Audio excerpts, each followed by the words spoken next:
एक समय की बात है, उत्तर प्रदेश के एक छोटे से गांव में करण, पृथ्वी और ऋषभ नाम के 3 पक्के दोस्त रहा करते थे। तीनों ही अभी काफी छोटे थे, लेकिन उनकी दोस्ती किसी मिसाल से कम नहीं थी। आस पड़ोस के लोग भी इन तीनों की दोस्ती को देखकर हमेशा यही कहते थे कि दुनिया इधर से उधर हो सकती है, लेकिन करण, पृथ्वी और ऋषभ की दोस्ती नहीं।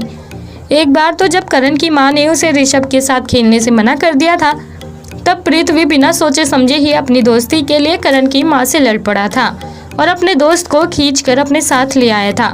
बस फिर उस दिन के बाद से ही करण, ऋषभ और पृथ्वी तीनों को एक साथ रहने से किसी ने मना नहीं किया और इसी तरह तीनों अपना बचपन बेहद खुशहाल तरीके से साथ गुजारते रहे।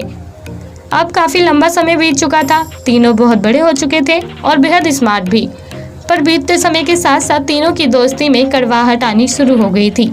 पृथ्वी और ऋषभ ने अपना बिजनेस स्टार्ट कर लिया था, वहीं करण एक रेस्टोरेंट में मैनेजर का काम करता था। इसकी लाइफ में अब प्रीता नाम की लड़की ने भी दस्तक दे दी थी। लेकिन प्रीता के आ जाने के बाद से ही पृथ्वी और ऋषभ को लगने लगा था कि करण अपनी दोस्ती को भूल गया है, जिससे पहले तो करण से पृथ्वी और ऋषभ की दोस्ती टूटी और फिर टाइम ना मिलने की वजह से पृथ्वी और ऋषभ भी एक दूसरे से बिछड़ गए। प्रीता को बहुत दुख पहुंचा था कि करण और उनके दोस्तों की दोस्ती के बीच में उसने दीवार बनने का काम किया है। इसलिए प्रीता करण को समझाती रहती थी कि उन्हें अपनी दोस्ती इस तरह से नहीं तोड़नी चाहिए, लेकिन कहाँ कोई अपनी गलती मानने वाला था।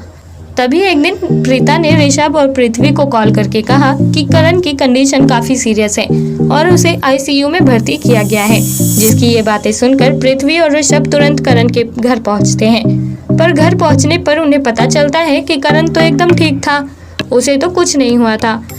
तभी वो दोनों प्रीता से पूछते हैं कि तुमने हमें झूठ बोलकर यहाँ क्यों बुलाया।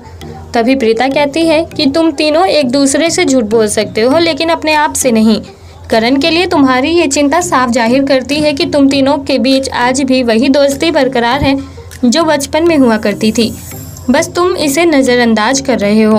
पर एक बार अपने दिल से पूछो, क्या तुम आज भी एक दूसरे के पक्के दोस्त नहीं हो? क्या आज भी एक दूसरे की परेशानियां देखकर तुम्हें दुख नहीं होता? प्रीता की ये बातें ऋषभ, पृथ्वी और करण को उनके बचपन की याद दिला देती है कि किस तरह से तीनों एक दूसरे की हर मुश्किल घड़ी में सहारा बनते थे, जिसके चलते तीनों को अपनी गलती का एहसास होता है और तीनों ही एक दूसरे को गले लगाते हुए गाना गुनगुनाते हैं, ये दोस्ती हम नहीं तोड़ेंगे, तोड़ेंगे दम मगर हम तेरा साथ ना छोड़ेंगे। और इस गाने के साथ ही तीनों की बचपन की दोस्ती एक बार फिर खिलखिलाती हुई वापस लौट आती है।